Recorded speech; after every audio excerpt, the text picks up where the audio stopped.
Hello, everybody. Welcome to Season 5, Episode 3 of Cap and Gown. I'm Rachel Phillips-Buck, VP for Student Success at Ferris Resources, joined today by Matt Boisvert. Hey, Matt. Hi, Rachel. Anybody who's watching is like, huh? What's going on? Matt's mic's off. So first of all, we're in Austin. Matt has just finished ICUT, which is a great conference. Independent Colleges and Universities of Texas, which, is a pretty big deal. Big deal. Z has recently moved to Austin, so I have been here to see her, although she's not been feeling well. But also we're in the same place. See, that's my hand. So everyone's going to be like, why do you keep looking this way? But we're actually sitting next to each other, unlike normally where you're in a different room. True. All right. That also means that we do not have any of the accoutrement that I am used to.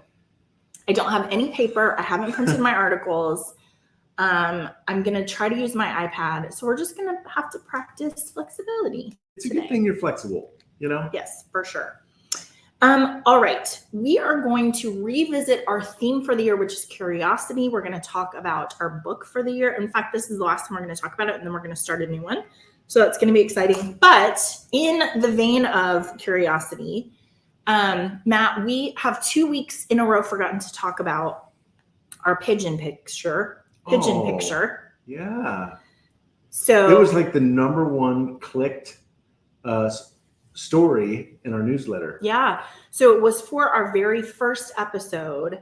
Matt was trying to teach some people on our team how to do our newsletters. In case you don't know, we have a Cap and Gown newsletter, which is just all about the articles that we talk about and that sort of thing. And he put in a picture that my husband had sent me of a pigeon that had flown into the window and left this perfect imprint of the pigeon.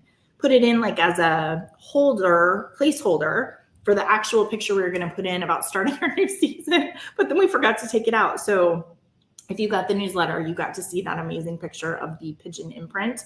We're not sad about it though, because we kind of feel like sometimes starting the school year can feel like that, right? Also, the pigeon may have been stunned, but he was not ultimately harmed. He was not injured. Yeah, he flew away. So no pigeons were harmed in the taking of that picture. All right. Normally, I ask you to do some curiosity things, but since we're in Austin, you've forgotten your book. But I looked up, we're actually recording today from the Driscoll, which is very near the Capitol. So I have some random facts about the Driscoll Hotel in Austin, Texas. Are you ready? Let's do it. Former President Lyndon Baines Johnson had a secret passageway from his favorite suite to the Hog Parlor. So he didn't have to come down like all the general people. Right there. Okay. He had a little back. The portrait of Colonel Driscoll in the lobby has 2 restored bullet holes from a duel in the early 1900s. Wow. That's pretty amazing. That's cool. Okay, 2 more. Room 525. Some say this room is haunted by the ghost of 2 young brides who committed suicide there. My brother told me about that. And the Driscoll not only hosted LBJ when he awaited the results of his Senate race in 1948, but you did not know this. It is also the location of the first date he ever had with Lady Bird in 1934. I did not know that. So that's pretty fun. All right, there's your curious facts. So Matt, let's do our Google searches. Are you ready? I'm ready. All right, you go first. Okay. Well, so my first one is LL Flooring, which I didn't know, but apparently this is a big deal that it's going bankrupt because did you see the LL Flooring car drive down the street? It was driving back and forth in Abilene. I didn't even know we had an LL Flooring in Abilene. Oh, but we do. I see. Anyway, there was a big story about how this was a big deal because it was a major competitor to Home Depot. Oh, and it's going bankrupt. Okay. But I had to look it up. Okay, Elicit AI research. Last week, we had Sherry Woosley. Dr. Woosley told us about Elicit. The next one is the largest U.S. football stadium. So looking at the size of all the stadiums in the U.S. What's the answer? I knew you were going to ask me that. It's Michigan. It's Michigan. Okay. All right, keep going. Okay. I had to look up room 525 in the Driscoll Hotel because you Haunted. just said. And then Stamford Carnegie Library. You know, Braden went on a Texas tour. She took her family. They went to Stamford, Texas. And I was talking to Lois, whose father grew up in Stamford, Lois from iCut. And I said, did you know that they have a Carnegie Library? And she's like, what? So I had to look it up. They do. Nice. That's good. Okay. Well, I should have gone first because everyone's going to be like, wow, Matt's the smart one of that pair. I looked up Edward Scissorhands because we've had a discussion with Beetlejuice and what's Tim Burton. Yeah. Is it Edward Scissorhands or Edward Scissorhands? It's Edward Scissorhands. Okay. I think it's wrong, but that's what it is. I had to look up the bell schedule because I was trying to figure out, I needed someone to pick up my daughter. This is a thing that I never really, but I also have bell schedule because this is a thing I never knew I was going to need. To know where your kids are and when you can get them. But you know, when lunch is like at 11:22. Yeah, and you have 20 minutes, so you need to know those things. Yeah. Okay, number 3, homemade dog treats, because I have 2 dogs. Their birthday was like 3 weeks ago and we keep forgetting to celebrate. So this weekend, for real though, we're going to do our celebration. I feel pretty good that they're not going to know. Yeah, that's what I keep telling my daughter. Number 4 is high yield savings. Everybody should put their money in a high yield savings account. There's your what's it called? PSA for the day. And then the last one is Owala, which is a water bottle. I had to buy a new water bottle. Here's why I wanted to tell you about this though. Owala has a straw, but it's like a sipping, like it's like you just drink it like a cup, but it's actually a straw. It's a sippy cup. Kind of. But what my daughter said, why these are so popular now is because, are you ready? Drinking from a straw gives you smoker's lines. That is the middle school wisdom. They're thinking ahead. I guess so. So, all right, that's my Google. That's what I have for my Google search. 30 years from now, you'll be like, you were drinking from a straw, weren't you? All right, let's do the State of the Union.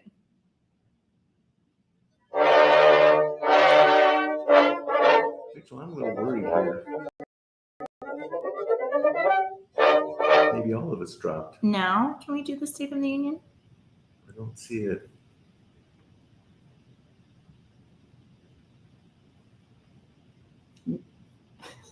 This is great because Bailey made a slide for us that says we're experiencing technical difficulties.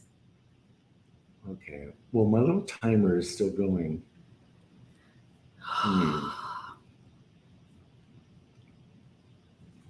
Hold on. Let me look on.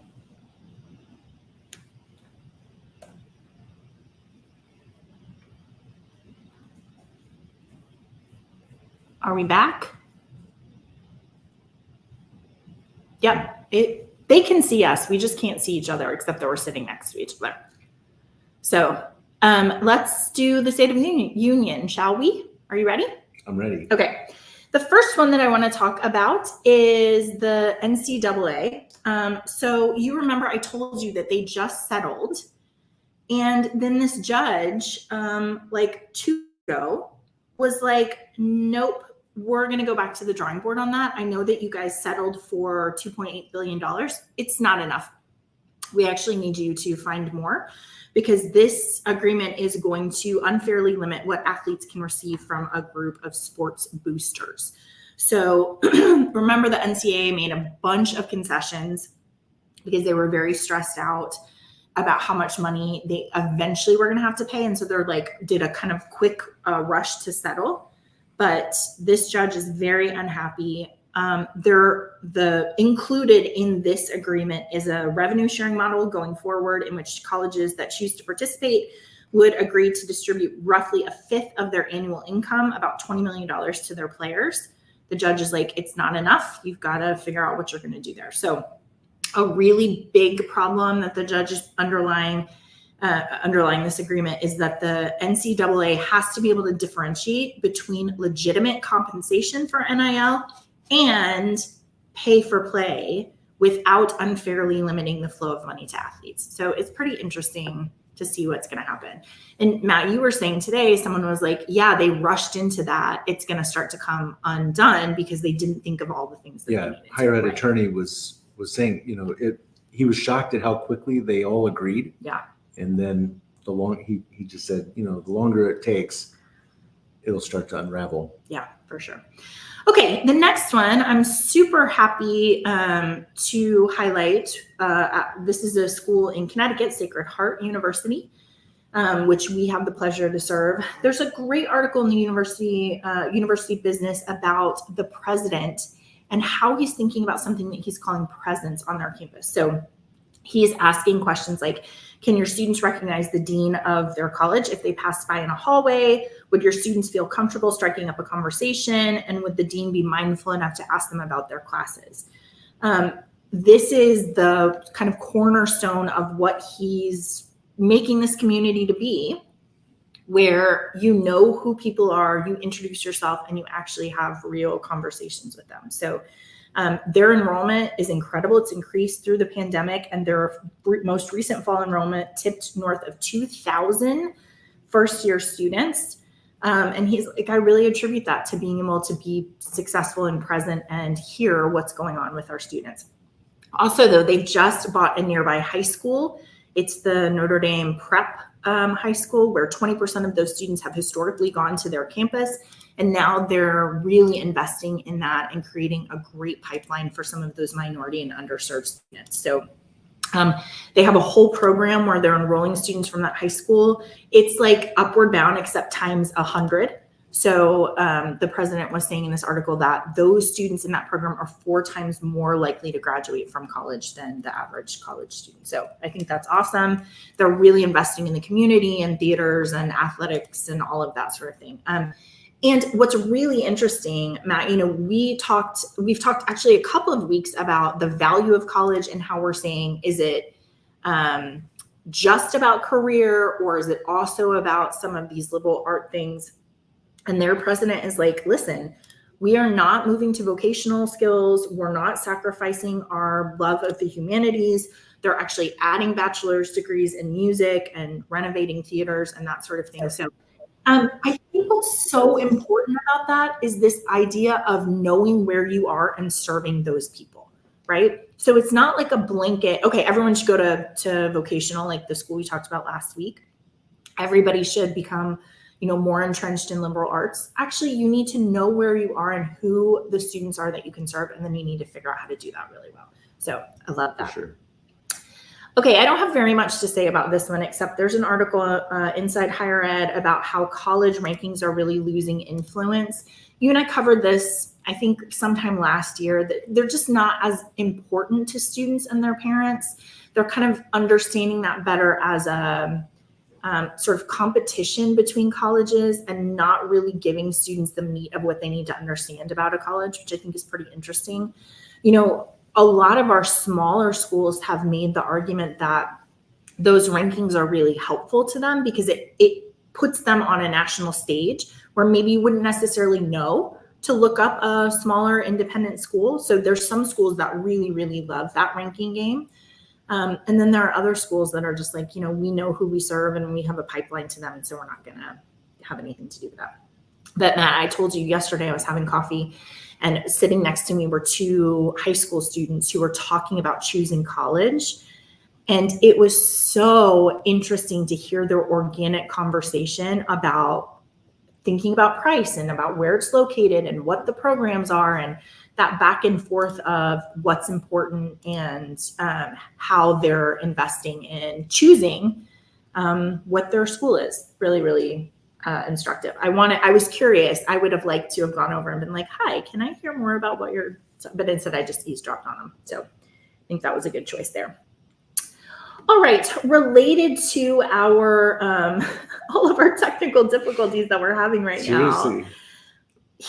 This is so interesting. I was just telling Z before we started, there's an article in, let me give you the source, again, inside Higher Ed, about how professors believe print textbooks are more effective for learning. So Fewer than 10% of college courses now solely require physical textbooks, down from 20% 2 years ago. But professors still believe paper books are more effective than their digital counterparts. And the vast majority of the faculty members surveyed, about 81%, believe digital textbooks allow students more flexibility, but nearly half think that physical textbooks are better for learning. So this is really interesting, right? Because they're like, we know that it allows you to be more flexible, but we really want you to have a paper book. And there's a lot of data details in this article. But I think the interesting thing about this article is just the idea that we're having conversations about people who are raised in education on books. Like, that's my preference. I like holding a book. I like having a highlighter. That's how I learn to learn, right? And that's what our faculty are saying. Like, hey, you need to have the book, you need to whatever. Well, I will tell you, I have classes where I have electronic textbooks, and I see the benefit of both. Like, I can go in and say, I remember a sentence in this book that says this, search for the word accountability. And then it's like, look, here's where you highlighted that in the book, right? I mean, you've seen me with my printed hard copy textbook, where just talking with Sherry Woosley, where that triggers a memory. And I remember a graphic in one of my textbooks from grad school, and went and found it, right? Right. I don't know that would have been triggered the same way if it was an electronic version. But it is amazing to be able to search your textbooks for keywords and to be able to say, show me everything I've highlighted. So in my textbook, it will say, here's the 72 pages and the sentences that you've highlighted in that, which then gives you sort of a summary. Like, there's an arc of what's happening in the book that's important to you. So I don't know. I think everybody has different preferences, but it is another case, Matt, I think, of where there's new technology coming out, and we as adults don't know how to use it well. So we're like, yeah, no, that's not going to work. Right.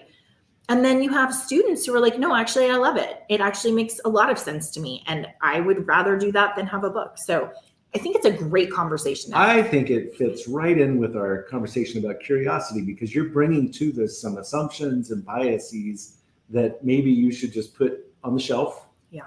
And try something else out. And just ask some questions about how people are experiencing that. So pretty interesting. I would love just like in a FYE class, right, to just say, let's talk about textbooks. How do you feel about a paper? And obviously there's different experiences there, right? Like, if I'm reading my favorite book, I want a book.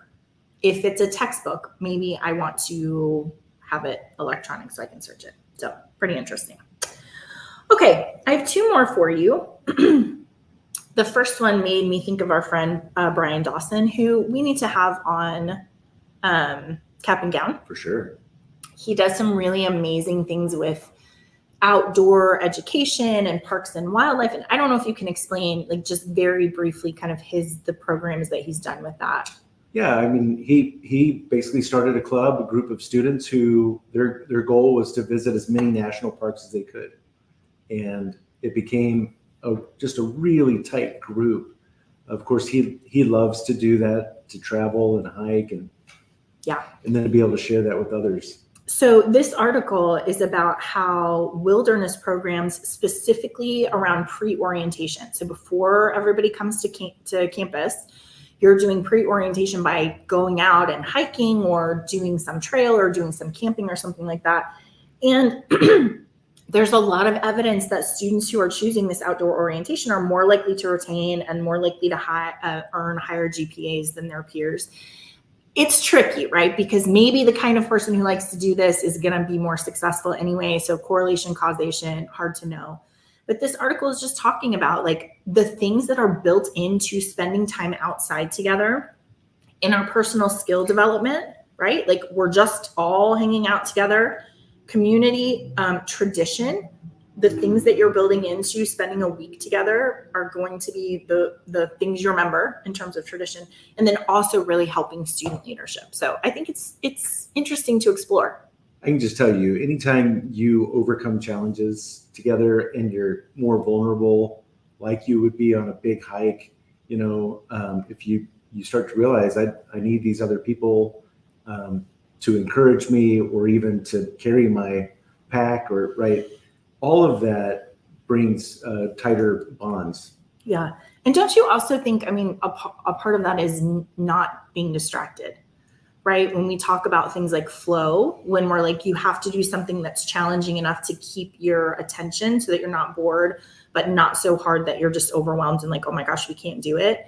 Having that experience with a group of people where you're like, yes, this is hard, but we're overcoming obstacles and we're focused on what we're doing, as opposed to being on your phone or being able to watch TV or whatever. So I just think this is such a no-brainer. If you are blessed with a campus in a beautiful environment, right, to put this together just in your own backyard. But then if you're kind of, challenged with your location, maybe doing like what Brian did and having something intentional. We're going to go to Big Ben or somewhere that's different and beautiful. It reminds me of that lab kind of idea, right? Where it's like, we're going to be in a lab together and we're going to be practicing all of these student development things instead of just talking about them in a classroom. So it's great, but we do need to have Brian on. I'm making a mental note to myself. All right, the last article I have is about really promoting school spirit in college athletics. This is really interesting. The whole article is about how, depending on how you experience athletics on your campus, it actually can be a great rallying piece for your students where, every Saturday at this time, we're all going to be in the same place.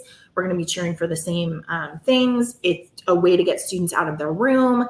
It's a way to really encourage this idea of school spirit for our students. And so this article is actually very practical. It's like, these are the things that these schools have done in order to get students to come. A huge piece of that is just awareness. Like, how are you talking on a campus about games? But Matt, I was thinking so much of that is about where your school is located and how much competition for students' attention you have, right? I just passed through Zephyr, Texas, where I promise you when they play football, everybody in the whole town is going because there's not a lot of, that's what they're doing. There's not a lot vying for their attention.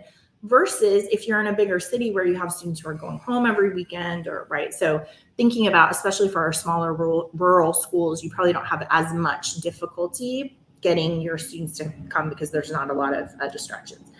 Anyway, one of the things that a school did that I really love, University of Delaware, they created a $15,000 scholarship for students who attended all 6 home football games. They put their name in a hat, and then they drew it and they gave them $15,000 as a scholarship. Wow. Isn't that awesome? So this is a great article if you're really struggling with that. It has some really practical pieces in there. All right, that is the State of the Union. Let's talk about curiosity. Thanks, Rachel. I mean, I think this State of the Union, there's a lot that sparks curiosity, right? So all of those articles dig in deeper. I think there's a lot of really great ideas and things to build on. Yeah, for sure. All right. So I want to go back to the book that we've been covering. We don't have it because we forgot to bring that book too. Oh, but there it is. Popped up in the corner. It's called Seek. And we're at the end of this book. So you remember that we've covered his drive theory about how you're going to engage with people and how you're going to listen to them, and practicing curiosity as a way of being. And he sort of ends in a cautionary note on curiosity. So we're going to do our cautionary tale. And then the next time we talk about books, we're going to talk about some more exciting things about curiosity. But one of the things he says, one of the very last chapters in this book, are the limits of curiosity. And he really talks about how you need to understand, first of all, the difference between limits and boundaries, which I appreciate the difference here. He says that limits are things that you are not capable of, right? So like, my limit is I can't fly. Like I can't just fly around in the sky. That is a limit that I need to embrace, right? True. And a lot of times our limits are about reducing risk and harm. If I think I can fly and I go jump off a building, I'm going to have some harm because I didn't understand the limits of what is real in the world. But then he talks about boundaries as a way that you are kept safe and comfortable. So maybe I could do something crazy like run a marathon. Maybe I could run a marathon, but I have some boundaries around that. And I'm not going to be running a marathon because that's the limit or the boundary that I've put on it. Does that make sense, the difference between those two? Yeah, I think you could unpack what your boundaries are on that, or what would keep you from wanting to do that. Right. But yeah, I think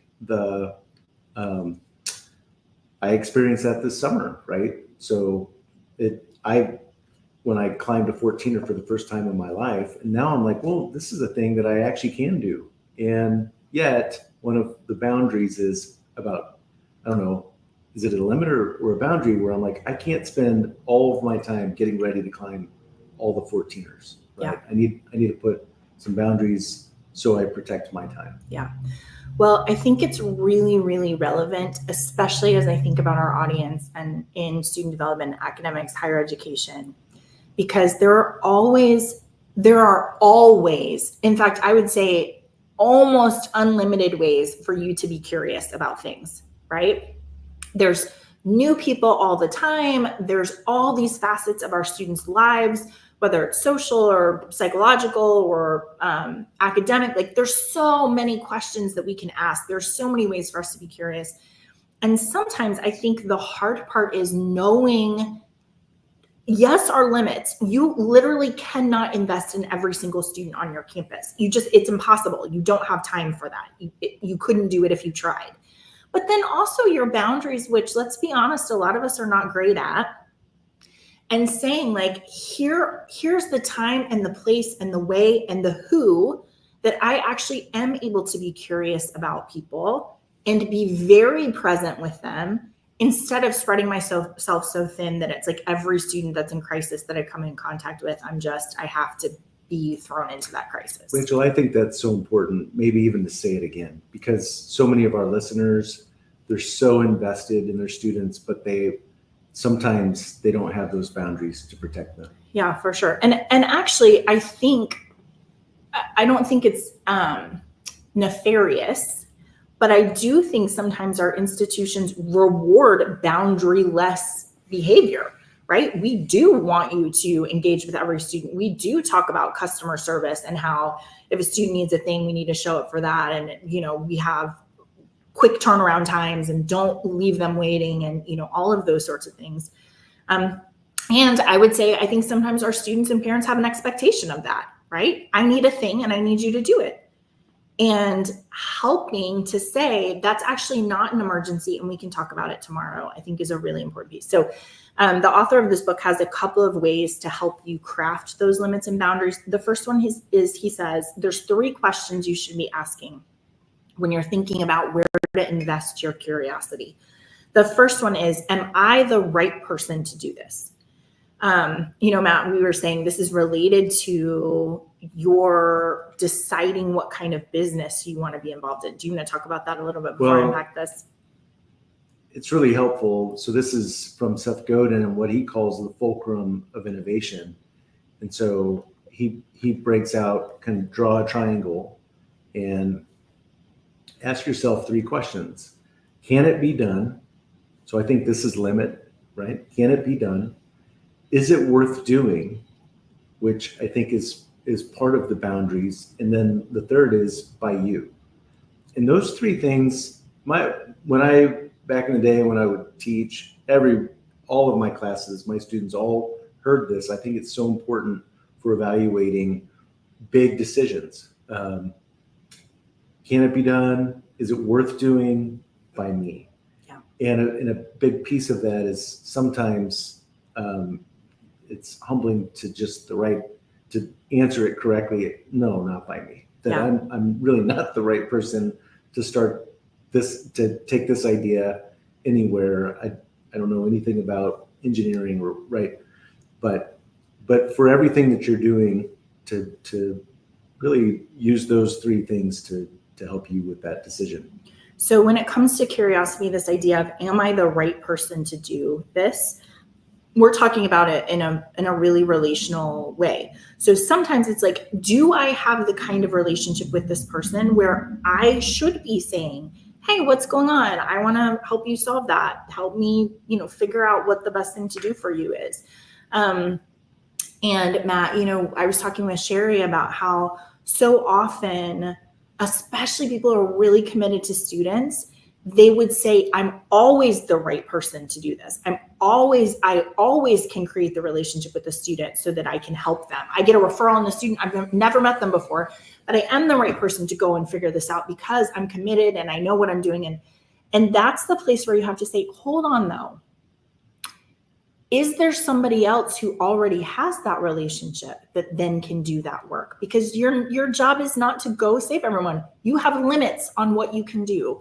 And you need to be able to say, yes, this is one of my students and I'm going to solve this problem. Or no, I know they're connected to you, so I'm going to ask you to solve the problem. I think that's one of the great things about Ferris 360, and the way that it allows you to have the initial connection with the student, but then when you get to that realization, like, no, there's other relationships they need to be connected to, and to have an easy way to kind of have that bridge to the right person. Yeah, because one of the things he says about answering, am I the right person, is to say, if I'm not, who might be, right? And that's where we need those visible relationship constellations to say, oh, I actually see who the right person might be. Matt, it also makes me think about this conversation that I am always encouraging schools to have with their faculty, which is a faculty member has a different relationship with a student than student success staff, right? Or student development staff. Or someone in the res hall. Right. And so there is, in that position of being a faculty member, there are things like, I have to give you a grade. You could fail my class. My job is to teach you these things and to make sure you're progressing in your academic journey. And so sometimes we have to remind faculty, you are not the right person for this student to pour out all of their counseling woes to, because of the position that you have, right? And what we have to do is to make a pathway between what the faculty member can leverage and saying, but I know the right person for you to talk to about this. Well, that takes me back to when I was in the classroom and I had students who were really deeply struggling, and to know I'm not the right person. I care, and me, like if there is no one else to do it, I'm going to lean in because the student needs help. Yeah. But to be real about my limitations in that, and there are people who are professionally trained like you that I could hand them off to. Yeah. It's funny. I want to give two examples of this because I think it is so important to be able to assess. So I have told you before about, I was doing career counseling for a student who was in a Master of Counseling program. And the faculty member sent him to me with kind of like a back channel of like, I don't know that he's going to be a great counselor. Can we do some career stuff around his skills and giftedness and whatever?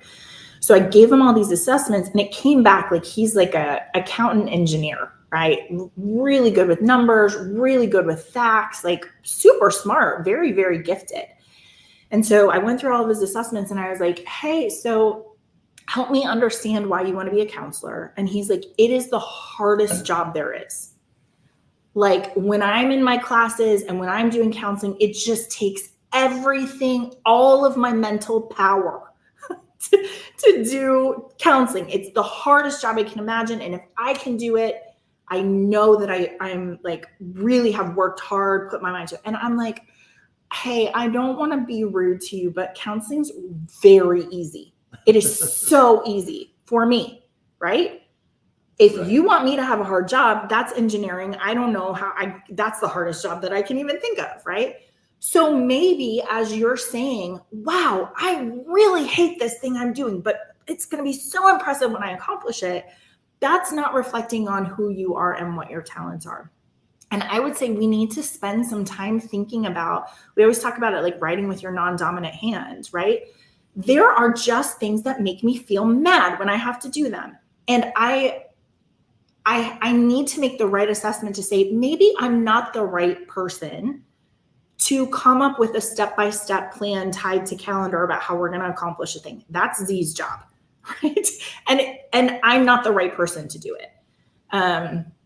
The other example I want to give you is thinking about my friend who's a nurse. We've talked about Kendra tons of times.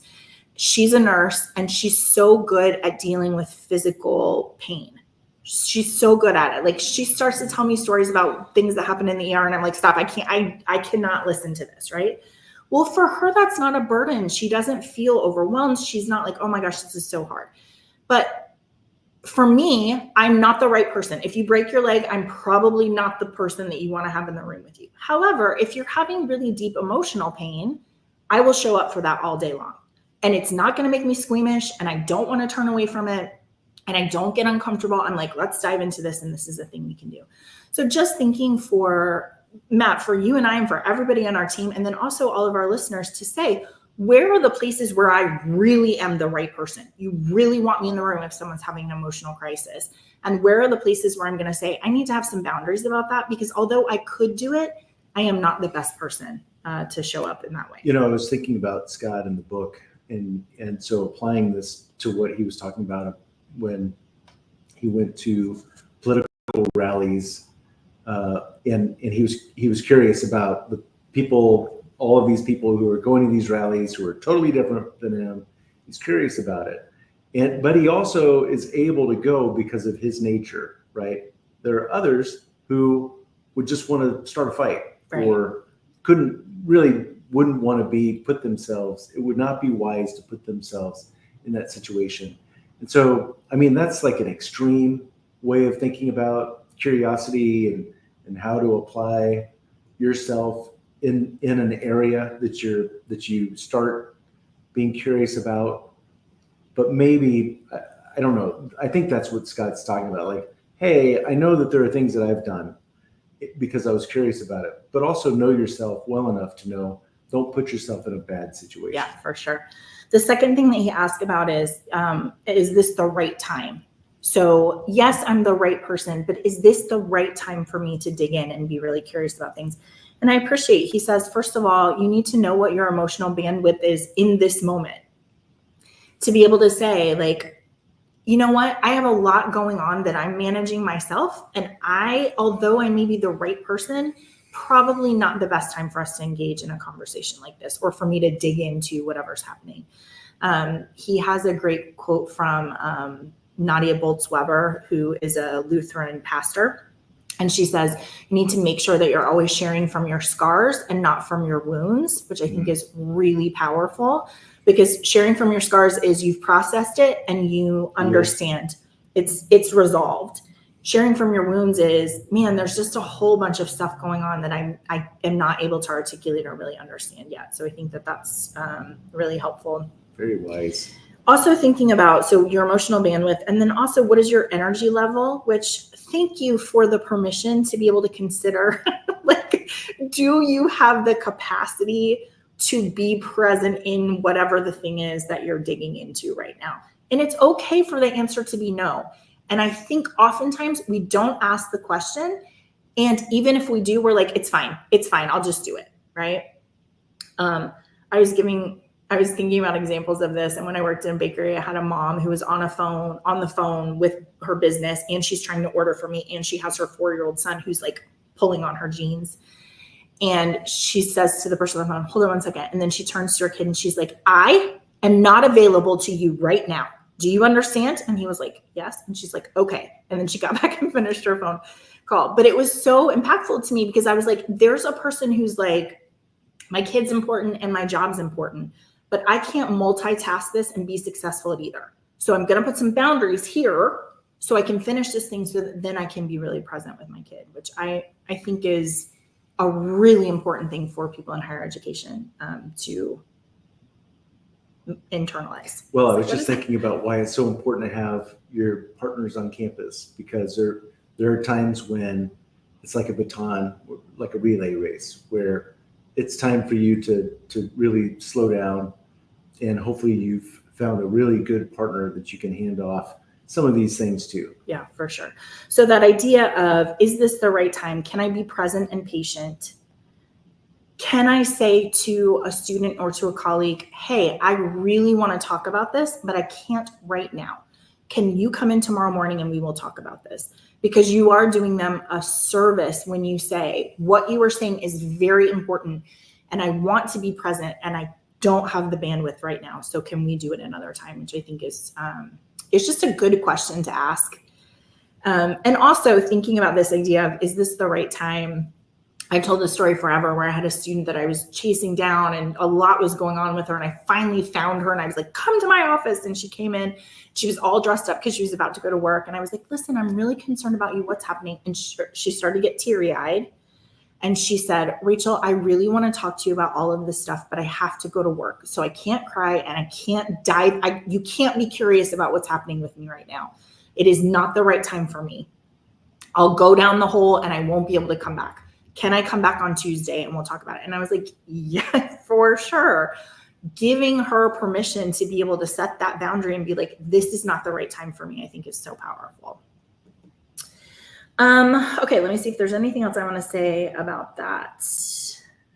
So related, this idea of the third question is, do I know when to stop or slow down when I'm curious?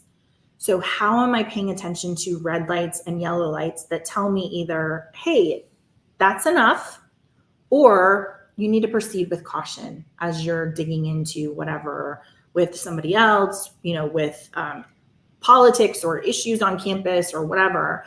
How do you recognize what those red and yellow lights are? Do you want to say something about that? Well, I just took a whole trip thinking about me in elementary school, and there were a lot of times when whether that's daydreaming or being very interested in this topic, and so wanting to get more into the encyclopedia or whatever, right? When it was time to move on because the teacher was starting to get, I saw her yellow light and then the red light. But you're like, I ignored the yellow light, but then I saw the red light, and I was like, but for real. So when he talks about red lights, he's talking about knowing in what situations would continuing my curiosity lead to negative consequences, which is what you're saying, right? Like, I'm so interested in this thing, but we're all going to lunch and I'm going to get in trouble if we keep talking about this, right? Or if I keep pursuing this. Matt, I think of this, it is so hard when we're talking about students to recognize red lights that they're sending us and to say our students are whole people, they are autonomous, we cannot make them do anything they don't want to do. And when you're relentlessly pursuing a student and you're giving them every opportunity and you're saying I can help you and you're doing all of the stuff I preach about all the time, and they're like, get away from me, right? Like you've said, like, and this is why it's important, and this is what we're going to do, and this is how I'm going to help you. And they're like, I don't want your help. Ignoring that red light is incredibly disrespectful to them because they are whole people and they get to make decisions about what's happening. And also, we've had this conversation with so many deans of students, so many VPs of students that say, you do your best and sometimes students have to go, but you don't know what new door that opens for them. Their story doesn't end with you not being able to save them in college, right? They have a whole life ahead of them and they're going to look back and be like, here's what I learned and here's what I did next and here's the path that I pursued. And so having the courage sometimes to say, listen, I'm going to stop being curious about what's happening because I have done what I know how to do and I respect the fact that you're like, get out of my business, right? I think is really, really important there. Anything to add to that? Well, and just from a time management, so one more day of really over investing in that student who's sending you all the red signals, spending that time with them and having that same rejection and frustration versus there are other students who just a few minutes with them could make a huge difference. Yeah. And they would welcome it, right? Yeah. They would be happy for your curiosity about what's happening with them. So the other thing he talks about is this yellow light, and that is when we are curious for convincing and not for understanding.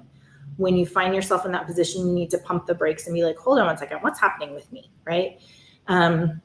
This idea that I'm going to ask you all of these questions about something I don't understand. And I think we apply this to first generation college students, to Pell college students, students who are different ethnicity than us, students that are different gender than us, that we can have really good intentions where we're like, help me understand what it's like to be you on this college campus.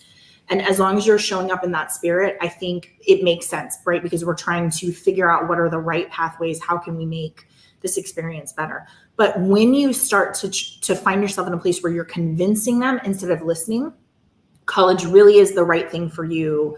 You really can't afford to pay for it. This is the right major for you. When you get in that place, that's a place to be like, hey, hold on one second. I feel like it's not curiosity anymore. And it's just either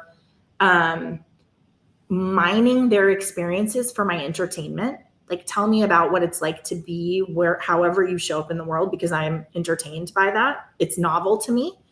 Or I'm trying to change your mind. You're telling me that you want to go home and not finish college. And I'm like, it's a terrible idea. And let me tell you why, right? We talk about this all the time with academic recovery, where we say, you did a bad job last semester, and I'm going to tell you what you need to do. You need to learn how to study. You have to go to tutoring. You have to do this. You have to do this. Well, that's not being curious. That's trying to tell a person how to be. And what you have to do is pump the brakes, go back and say, help me understand what happened last semester. And I moved far away from home. My mom was sick. I was overwhelmed. I hated my major, blah, blah, blah. Oh, okay. Now we can figure out together what's the next best thing for you to do. So just being very aware of when that spirit in you kind of turns from, I'm really curious to, I'm going to convince you what I'm saying is the right thing. Or you're my new qualitative research subject. Right. Yeah, for sure. This author suggests the 80-20 rule, which is that you spend 80% of your energy in the people who are closest to you, who are kind of in your immediate circle, and that you reserve 20% for new experiences and new people and kind of adding to that circle, which I think is really, really helpful. I think especially, if you're in higher education and also have a family, sometimes you just come home and you have no reserve. You're like, I don't even know who you people are that I'm living with, but I can't pay any attention to you because I gave it all away today in good work. So being able to say like, no, I really need to make sure that I invest in the people for whom I am the right person. And I do have a responsibility to them. And then for this other 20% of my time, I'm going to kind of expand my circle and find new people. Okay. The last thing that I want us to talk about, which I really love, and that is, he says that curiosity is contagious, which I think this is really true. If you think about, my favorite people are curious, and it may be that they just have always started out curious, but he says, who we surround ourselves with impacts how we think and behave in the world. That's psychology. Like, there are mirror neurons that are like, be like the people you're with, because they'll like you better if you're more like them, right? And so thinking about how do we take this idea of curiosity and make it contagious. And he says the very first thing that you have to do is you have to articulate that as an important value. I think about the president of Sacred Heart, where he's like, the important value is presence. What he's saying there is be curious about each other. You should know each other and you should ask questions and tell the truth about what's really happening with you. And articulating that as a value then calls it out in other people. And we've talked before about how when you call something out, then you see it more often, right? You're like, oh, I am surrounded by curious people. So I love that. Anything to add to that? No.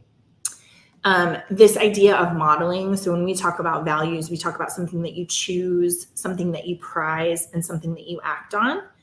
And so if you think about the value of curiosity, how are you modeling things like asking a lot of questions, telling people you don't know the answer to that, learning about others in a really intentional way? And I don't know if you saw in the book, I've never heard of this before, but there's a whole national campaign that's called No One Eats Alone. It's for high schools. It's for like K-12. Have you heard of this? I haven't. So there's a No One Eats Alone lunch day where teachers have done curriculum beforehand to talk about, like, we should be curious about each other. We should want to learn about each other. Who knows? And then they mix everybody up in the lunchroom. You have to sit with different people and you get a cue card that's like, what country would you like to live in? And then everybody talks about it. What animal would you like to be? And then everybody talks about it. But the idea is not only to be inclusive, to say like, hey, I've never talked to you before. Tell me about who you are. But also that we should be very curious about everything around us. Isn't that smart? It's really good. I was thinking it would be super fun to do in college where you would just have lunch groups, like sign up for a lunch group. We're going to put you at tables. You're going to sit with people maybe that you don't know. And then we're going to do a guided conversation around just things like, what kind of animal do you want to be?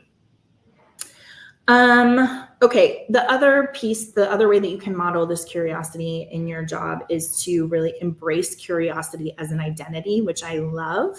So not just that it's a value, but it's like, man, when you run into me, I'm going to ask a lot of questions because I don't know the answers. And I'm just a very curious person.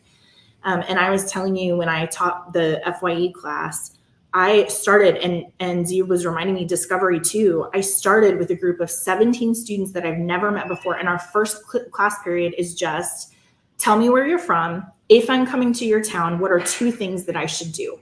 Like, where should I eat? And tell me something to come and visit that's novel.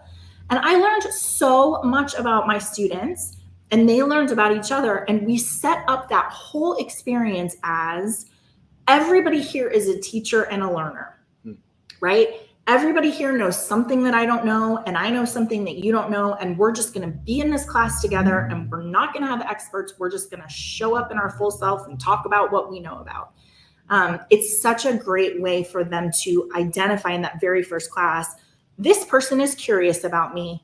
And when we're talking about helping a student choose their major, they better feel like you're curious about them and not like you're bossing them or trying to get them to hurry up and choose a thing, right? It's really important that you've established that curiosity as part of your identity in that kind of program. So I learned a lot of really good stuff from my students. Yeah, I just took a whole trip of what would I tell someone if they came to Bellevue, Washington? What were the things that I would tell them? First, I was thinking about Bellevue, but I mean, in the state of Washington, within an hour, here are things you could do. Yeah. That would be really well, it's amazing. fun, we used to do for FYE, I used to do a scavenger hunt where I would do that for Abilene, right? Because you have a bunch of people come from Dallas and they're like, there's nothing to do here. And I'm like, have you had donuts here? I don't think so. Have you had this? Have you seen this? Have you done this? Right?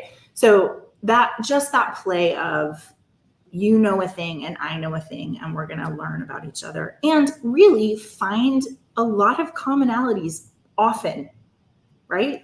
We can agree on good food most of the time. Hopefully. Well, going back to Sacred Heart, I wanted to look at their mission statement. I'm not going to read it to you, but what's interesting is what the president is doing is modeling their mission statement.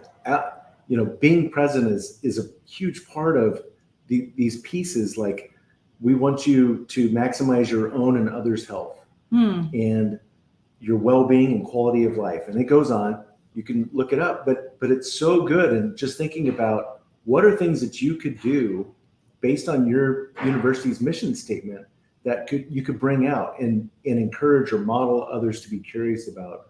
Thinking of my alma mater and ACU's mission statement, how could I live that out? What are ways that I can encourage my students to talk about it and think about it? And Matt, there's something there about, I was thinking about encouraging students to be curious about an environment that they've never been in before. And a lot of times, if you don't feel totally secure, you're afraid to ask, like, why do we do that? And what is that? And how does that happen? But I think there's a really helpful conversation to have with students about, if you show up in a place and you literally, I mean, it's funny, but it's true about how I feel about showing up in Texas. I literally don't understand half of what is going on, right? But embracing that as a curious identity and just being like, why do we do that? Why are you saying that? Why is that interesting to you? Why do you call it that, right? It's a really nice way to show up in a place where you feel uncertain and have a concrete thing that you can be doing to try to understand, how do I fit here? How does this make sense? What are the rules? How do I embrace this community now that I'm part of? I love that conversation for freshmen. So anyway, the other thing he says about that is like, hey, show up in spaces that you're already in. You don't have to pick a new space to be curious in. So just look around, what spaces are you in and what can you wonder about there? What kind of deep curiosity can you have? I was thinking about, even on Cap and Gown, like, what should we talk about, you guys? What are you interested in? What are things that you're like, I've always wondered this, or I'd like to hear somebody talk about this, or I know a person who knows a lot about this and I would love to hear them. That's a great place to bring that curiosity that we have and that you have into the space that we're in. And just thinking about, as I'm taking classes this semester, thinking about, you know, I said it before, but we're all teachers and we're all learners. And when I go to a campus and I'm teaching them about student success, I'm a teacher. I know what I'm talking about. But there's the majority of the time where I'm a learner and people are saying things and I'm like, that's so remarkable. I want to hear more about that. Showing up in the world that way, I think, is the spirit of what we're saying with curiosity. I mean, that really is the power of being in higher education, right? Is that you're surrounded with smart people and you're able to explore ideas. So I think getting into the place where I appreciate what Scott had, you know, as he's concluding his book and saying, here are a couple of things like cautions for you, but ultimately like how to be wired for in your identity to be curious so that you can really embrace it. You can have these fun turns. You learn a lot of things, and what you're able to do just in how you engage your students and also your colleagues. Yeah, it's powerful for sure. So he has in there a curiosity quiz. It's based on a psychological inventory. I think Bailey has the link for us. I think if you just, let's see, I don't know if I have what could you Google? Maybe just curiosity quiz if you're joining us by podcast. The Greater Good from Berkeley. Okay. So that would be fun just to do and to talk about results with students, or just for you personally to know, here's kind of what my curiosity quotient is, and then take steps to improve that. I always like a good quiz, you know. I guess you're curious. Yeah, I guess so. Okay, you guys, thank you for joining us for today. Next week, we are going to be talking to James Langford, who is our CIO. Has had a very long experience in higher education, specifically around technology.